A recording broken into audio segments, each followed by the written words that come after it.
嗨，我係二玲，依家去街市買煲湯材料。18蚊一包。我要一嚿豬腱。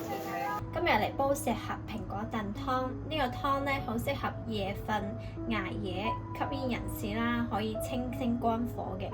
有沙參玉竹咧就非常之潤，好適合依家秋冬季節飲啦。材料有豬腱、石斛，呢個係新鮮石斛嚟嘅，你都可以換成乾嘅。海底椰、無花果、蘋果、沙參、玉竹。豬腱凍水落鑊出水，蘋果洗乾淨，其他材料都洗乾淨。石斛剪短佢，無花果剪開，蘋果切開去心。全部材料擺入燉盅度。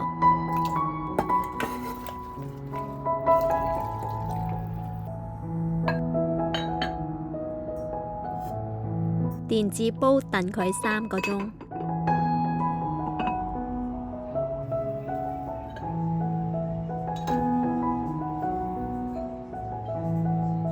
燉好之後落少少鹽就完成㗎喇。